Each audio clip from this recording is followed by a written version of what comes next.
여러분 안녕하세요. 성북참병원 인공신장실 수간호사 김샤론입니다. 여러분 너무나 오랜만에 인사드리고요. 그때 제가 몸이 안 좋아서 강의를 올리지 못한다고 이렇게 말씀드렸는데 여전히 제 목소리는 성대 폴립이 있고 수술을 받지 못했어요.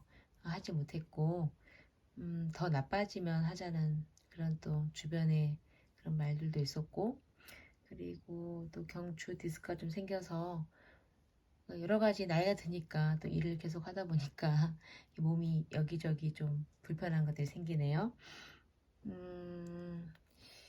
그래서 이렇게 강의에 좀 많이 늦은 거 여러분 죄송스럽게 생각하고요. 오늘은 혈액투석 적절도에서 갖고 와봤어요.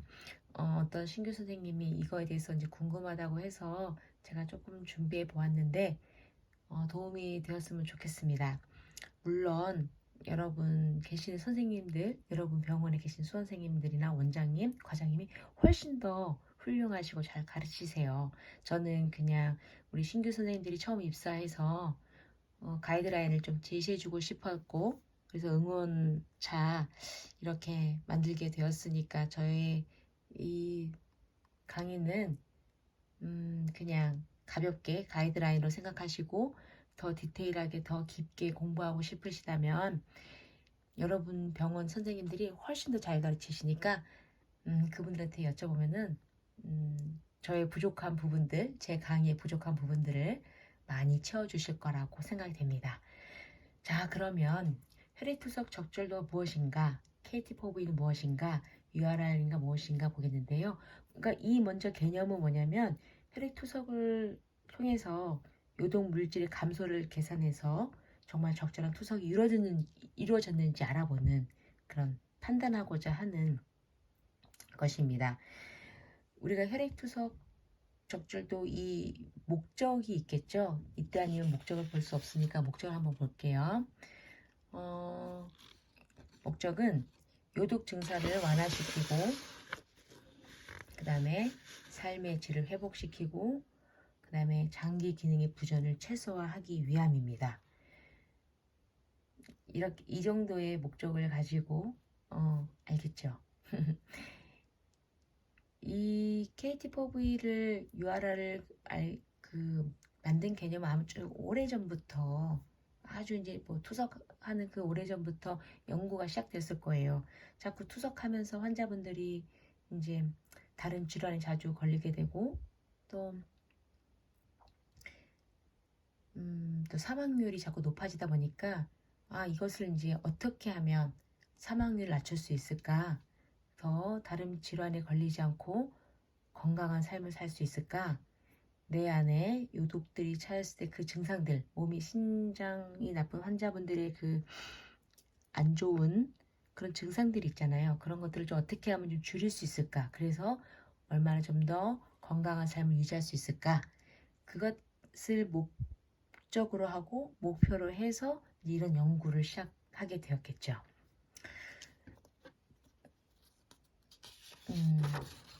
그래서 이제 조금 약간 말이 좀 어렵게 됐는데 이 연구를 하면서 이제 그 개념을 이제 수치화하는 것들이 필요했을 거예요. 그냥 우리가 그냥 투석하고 나니까 몸이 가벼워져요. 투석하고 나니까 이제 뭐 그런 뭐 입맛이 떨어지거나 또 뭐 어지럽거나 그런 증상이 좀 사라졌어요. 라는 그런 증상들이 있지만 이것들을 좀 더 이제 구체화, 수치화하는 게 중요하겠죠. 그걸 수치로 돼서 우리가 1하고 10하고 할 때의 그 어떤 숫자를 보면 그것이 분명하게 계산되어져서 그 수치를 보면서 숫자를 보면서 우리가 이제 그것들을 쉽게 접할 수 있고 설명할 수 있고 또 내가 이제 노력할 수 있는 게 이런 숫자잖아요. 그래서 그런 연구를 이제 연구하다 보니까 이 이제 요소 동력화 모델을 이용하게 된 거예요. 이것을 이용하게 된 계기는 저도 그냥 논문을 조금 봤는데요.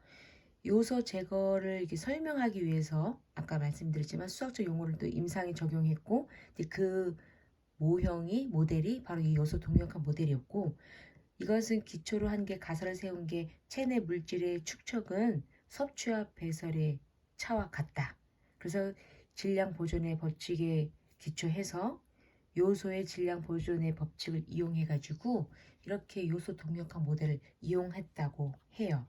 그냥 제가 궁금해서 저는 그게 찾아보게 되었고요. 여러분도 왜 그냥 궁금하신 선생님 있다면 가볍게 이렇게 들었으면 좋겠어요. 그래서 이게 꼭 우리가 투석 적절도에 보면 투석이 잘 되었는가 볼 때는 꼭 이 요소뿐만이 아니라 이 외에도 밑에 보니까 수분 상태, 혈압, 삼년기 균형, 빈혈, 영양 상태, 염증, 칼슘, 인 등의 물질 대사 등이 생존에 영향을 미친다. 이렇게 이제 제가 써 놓았네요. 자, 여기 볼까요? 자, 어떤 분이 잘 보였으면 좋겠다 해서 네. 자, 이래서 이렇게 투석이 적절도를 이제 이루어져야 그것들이 균형을 만들어줘야 이제 투석 환자분들이 이완율도 낮출 수 있고 사망률도 낮출 수 있다는 거죠. 자, 그러면 왜 요소를 할까? 이제 그 이야기를 한번 해볼게요. 요소는 그러니까 즉 비유에는 중요한 요독성은 아니지만 신부전증 환자에서 축적되는 독성의 물질 정도를 나타내는 대리 지표자라고 해요. 네, 이게 우리 투석 환자분들의 요독이 이 비위에만 있는 게 아니잖아요. 여러분 또 많이 중분자 요독 물질도 있고 이 비위에는 그냥 가장 작은 소분자에 해당되는 소분자의 요독 물질인데요. 이 뭐라 그럴까? 이 비위에는 그 체내에서 가장 그러니까 수치로 계산이 쉽게 되어진다고 해요. 그래서 비위엔을 이용해서 이 모델을 이제 KT4V 이 요소 역동학 모델을 이용하게 된 거고요. 그래서 이 요소 하는 게 그것 때문에 이제 요독증이라는 그런 개념이 이제 이 개념이라는 게 아니라 요독증이라는 이제 이름이 나왔어요. 그래서 요독증은 신장 기능 저하로 배출되어야 할 다양한 노폐물들이 체내에 축적이 돼서 일어나는 임상 증후군. 그래서 그 증상이 심한 피로라든가 불면증, 허약감, 그다음에 가려움증, 입맛 떨어지거나 체중 떨어질 때 이때 이제 요소가 차서 요소와 요독들이 있어서 이 증상이 나타난다. 그래서 이것을 이제 그 요소의 이름을 가지고 와서 요독증이라고 이야기를 한 거죠. 당연히 요독 물질은 그 위의 증상을 유발하는 노폐물을 말하는 것이고요. 이 투석으로 아까 말씀드렸지만 요소, 즉 비엔과 크레아틴이 제거가 용이해서 그 물질을 가지고 이제 혈액 투석의 적절도를 이제 만들게 된 것입니다. 자, 그러면 이제 URR은 요소 감소율이에요. 요소 감소율을 하면 요독이 얼마나 떨어졌는가를 알아보는 그런 검사죠. 그래서 이 검사할 때 프리-HD 뷰엔이 필요하고 포스트 HD 뷰엔이 필요하죠. 프리-HD 뷰엔은 우리가 지난번 투석 끝나고 나서 그 사이에 이제 3일, 이틀 이제 그 음식을 섭취하게 되잖아요. 음식을 섭취하게 되고 그러면서 이제 요독이 쌓이겠죠. 비위엔이 쌓이겠죠. 그 음식물을 먹는다는 것은 그 대사산물의 맨 마지막에 이제 찌꺼기들을 이제 만드는 거잖아요. 그래서 프리 HD 비위엔이 필요하고 그다음 투석 끝나고 나서 포스트 HD 비위엔이 필요합니다. 이 계산은 이제 계산식 여러분이 그냥 이렇게 알고 있으면 되고요. 계산식을 그냥 이렇게 프리 HD 뷰인 마이너스 포스트 HD 뷰인을 풀 HD 뷰인 나누어서 곱하기 100, 100분율로 나타내어서 100분율 나타내면 좀 더 이제 수치가 명확하게 보이겠죠. 100분율로 나타내어서 이제 계산을 하면은 그 URR은 65% 이상일 때 적절한 투석이 되었다라고 해요. 옛날에는 제가 예전에는 이것을 계산했던 기억이 나요. 이제 환자분들 프리 HD BN하고 포스트 HD BN을 이제 막 이렇게 전자계산기로 계산해가지고 이것들을 이렇게 했었는데 지금은 이제 많이 쉬워져서 그런 계산 프로그램이 있어서 그 프로그램에게 수치만 입력하면 딱 결과가 나오죠. 그랬을 때 여러분은 제가 요 밑에다가 이제 예제로 그냥 아주 흐리게 썼는데 프리 HD BN을 50이라 하고 또 이제 포스트 HD BN을 15라 했을 때 50-15면 그래서 50 하면 곱하기 100 하면 이제 70% 나온다. 이렇게 쉽게 설명했는데요. 여러분이 신규 선생님들이 그냥 기억하기를 이렇게 계산하는구나. 그리고 URR은 65% 이상일 때 적절한 투석이 이루어졌다. 라고 기억하시면 되겠습니다. 네. 제가 좀 어렵게 설명하니까 우리 선생님, 제 병원에 있는 선생님들은 선생님 그게 뭐가 중요해요 그러더라고요. 그 계산이 중요한 게 아니라 URR은 요소 감소율인데 그것은 65% 이상일 때 이게 적절한 투석이 이루어졌다. 그게 중요하니까 그걸 가르쳐주라고 하더라고요. 그래서 여러분 이거를 알았으면 좋겠습니다. 요소 감소율은 65% 이상입니다. 자, 그 다음에 이제 KT4V인데요. KT4V는 이 K는 투석막 제거율을 말하고 그래서 이게 바로 이제 투석막 요소 청소율을 이야기하고 그 다음에 T는 시간이고 V는 요소 분포 용적과 전체 수분량을 이렇게 말합니다. 제가 참 글씨를 못 썼지만 KT4V의 이 용어는 이렇다는 거를 아셨으면 좋겠고요. 그 다음에 이제 계산식을 보면은 여러분이 이제 모두 책을 갖고 계시겠지만 책을 아직 없으신 분이 있다면 이제 그 두꺼운 임상 혈액투석 책들이 있습니다. 책들이 많이 나와 있어요. 그 책에서 이제 혈액투석 적절도를 찾아보면은 이게 복잡한 식이 나와요. 이제 SP, KT4V 해가지고 나오는데 이게 SP, KT4V가 뭔가 이거를 여러분도 막 갑자기 여기서 또 막히는 수가 있는데 되게 복잡한 식이죠. 여러분 그냥 제가 간단하게 설명을 한번 해볼게요. 이 SPKT4V 뭐냐면은 싱글풀의 약자예요. 싱글풀의 KT4V인데 싱글풀이라 함은 사람을 우리 인체를 어느 한 구획으로 보고 그러니까 한 구획 그러니까 풀장 우리가 수영할 때 그 풀장처럼 어느 한 이렇게 한 구획을 딱 정해놓고 거기서 계산을 하게 된 거죠. 근데 거기서 이제 우리 몸의 요도 수치를 이제 이렇게 계산을 해서 얼마 투석이 잘 빠졌나 알아보는 그런 건데요.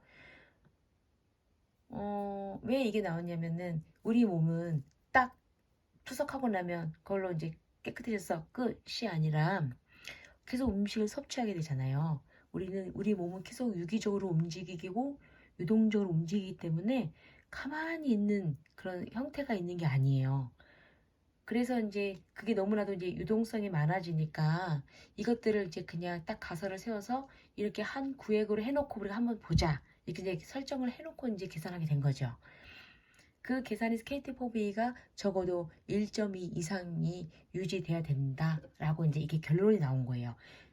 그래서 KT4V 1.2 이상 지금은 이제 여러분 병원에서 어쩌면 1.4도 이렇게 목표치를 두고 있을 거예요. 그건 여러분 병원의 상황에 맞는데 대체로 1.4하면 좋은데 이제 1.2 이상이었으면 좋겠다 이렇게 이제 생각하시면 되겠고요. 그러면 이제 싱글 풀이면 더블 풀도 있어요. 왜 더블 풀이냐면은 우리 몸이 어느 한 구획으로만 된 것이 아니라 우리 몸엔 내장기관도 있고 뭐 근육도 있고 혈액도 있고 뭐 골격근도 있고 그게 다 이제 피가 다 돌면서 이제 영양분을 다 주고 있잖아요. 그 다음에 거기서 또 영양분을 다시 찌꺼기를 갖고 오잖아요.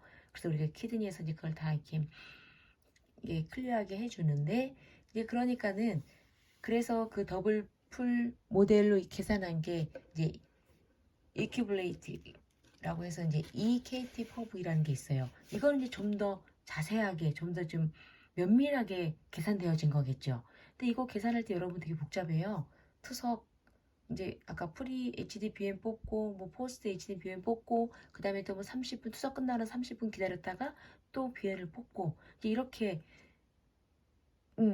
좀 더 자세하게 이제 피를 뽑아서 계산을 했겠죠. 그럼도 그보다 더 정형화되고 더 구체화된 KT4V는 스탠다드 KT4V가 있어서 이건 좀 더 디테일하게 들어가겠죠. 근데 어, 여러분 병원에서 아마 쓰고 있는 모델은 그런 계산은 거의 싱글풀 KT4V일 거예요. 이것을 그 아래에 제가 보여준 2번, 3번 EKT4V, 뭐 ST KT4V는 다 자세하게 알기 위해서 만든 그런 거고요. 그렇게 하기 너무 힘들고 그렇게 하려면은 이제 혈액들 너무나도 많이 이제 뽑아야 되고 환자분들도 번거롭고 하니까 그냥 여러분 병원이나 뭐 저희 병원도 마찬가지 SP KT4V 저 계산을 이용합니다.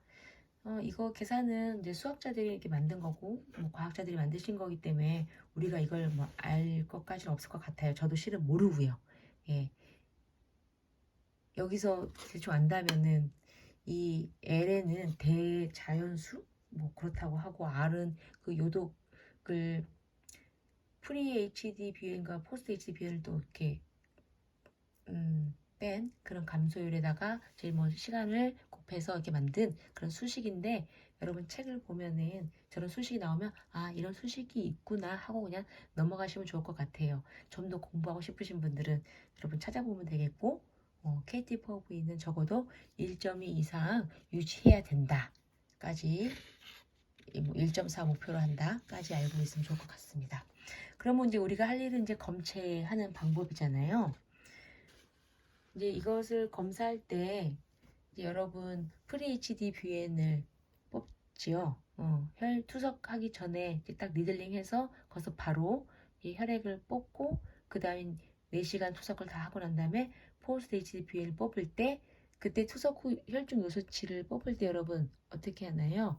이제 HD 모드를 끄고 저희는 이제 408S 모드를 쓰고 있으니까 플로우 모드를 끄고 그 다음에 BFR을 100으로 낮추고 그 다음에 15초 이상 지난 다음에 동맥 혈액을 채취합니다. 이걸 왜 이렇게 하냐면은 요소 반등이 있어요. 그러니까 유레아 리바운드라고 있어가지고요. 이게 실제적으로 투석 직후부터 이제 순차적으로 요소 농도를 측정해 보면은 이 요소 농도가 점차 증가한대요. 거의 60분까지 상승한다고 합니다. 이제 아마 그 KT4V를 연구하면서 계속 혈액을 이제 뽑아봤겠죠. 근데 보니까 이게 딱 투석 시작하면서 바로 떨어진 것이 아니라 이게 좀 반등되고 있구나. 근데 그게 왜 그런가 이렇게 봤더니 반등되는 것이 이제 그 소스가 뭐냐면은 여러분도 잘 아시다시피 그러니까 투석할 때 그 혈관 접근이 너무 재순환이 되는 거예요.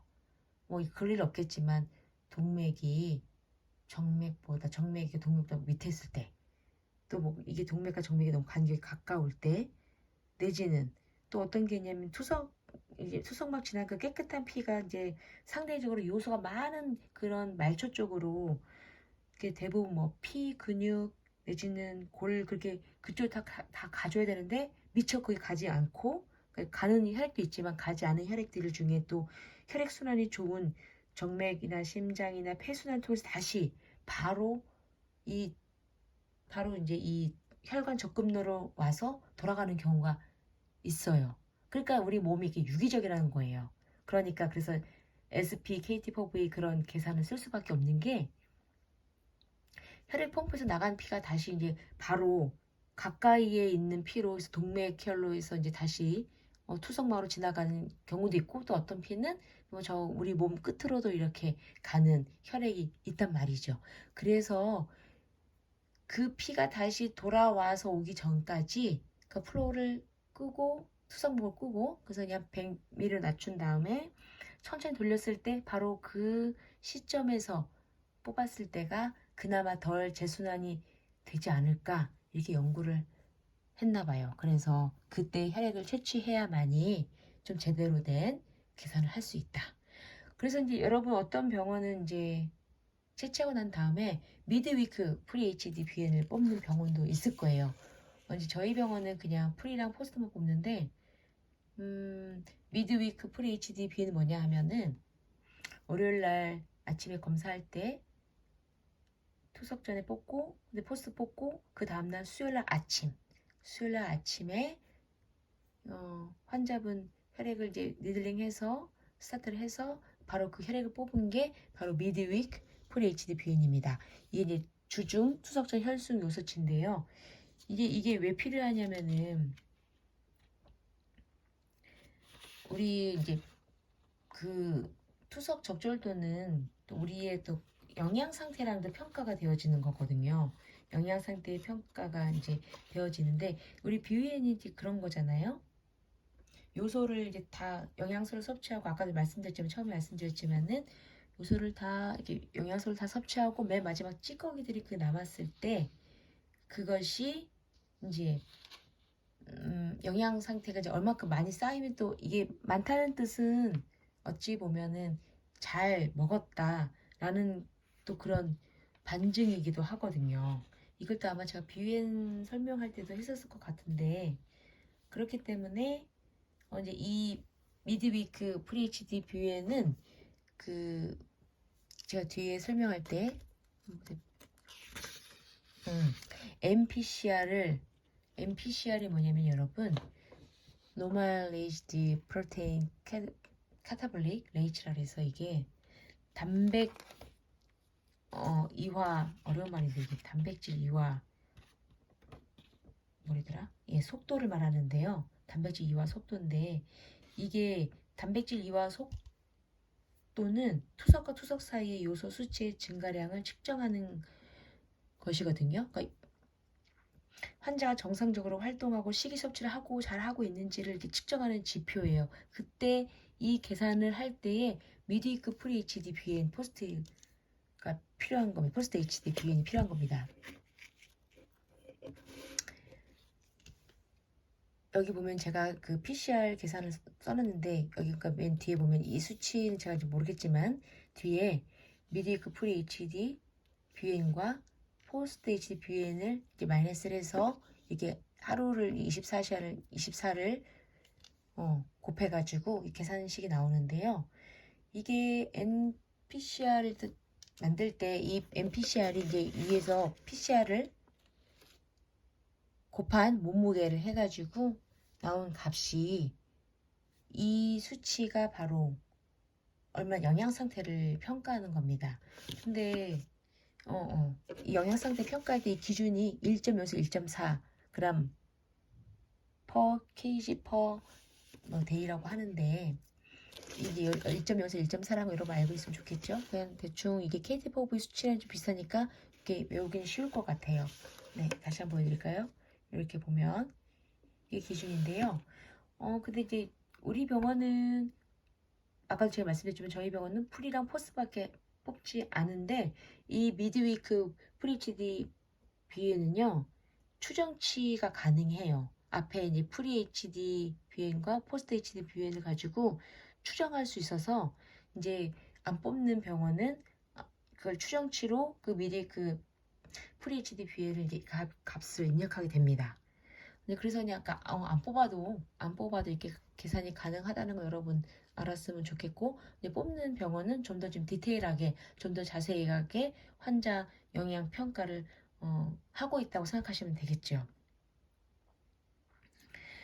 그래서 이 NPCR이 바로 하루에 일일 단백질을 섭취량을 알려주는 지표입니다.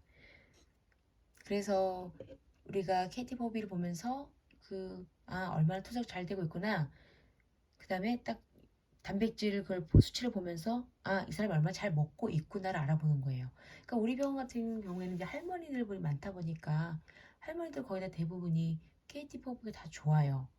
근데 엄밀히 PCR을 보면은 이제 잘 못 먹어서 그러니까 요도 수치가 적으니까 여러분 그게 좀 깨끗하게 투석 잘 되고 있구나 이렇게 지표만 보면은 잘 되고 있구나 하지만 우리가 이거 NPCR을 봤을 때 이게 잘 깨끗이 투석 잘 돼서가 잘 된 것이 아니라 잘 못 먹었기 때문에 그만큼 요독 수치가 없어서 이렇게 된 거구나 라는 거를 이제 또 평가할 수 있는 거죠. 그래서 이 평가를 이렇게 합니다. 그러니까 먹는 것도 굉장히 중요합니다, 여러분. 그래야지 그 아까 건강한 삶을 영위할 수 있거든요. 그래서 우리 투석 환자분들이 사망률을 낮추고 유한율을 낮출 수 있게 하기 위해서 이 혈액투석 적출도 검사를 하는 것임을 다시 한번 이야기 드려요. 그러면 이제 KT4V 낮은 환자 개선 활동이 무엇일까? 이제 이건 잘 먹는다는 조건 하에, 잘 드신다는 조건 하에, 여러분이 계시는 병원의 선생님들은 환자분들이 이제 그렇게 잘 드신 환자분들 많잖아요. 근데 그런 분들이 또 KT4V 낮은 환자 개선 활동에는 뭐가 있냐면은 이제 너무 낮다. 그러면 이 사람 투석막이 어떨까? 투석막이 혹시 바디웨이트에 비해서 너무 작은 건 아닌가? 그럼 투석막을 교체할 수도 있고요. 그 다음에 투석 시간과 횟수를 조절할 수 있겠죠.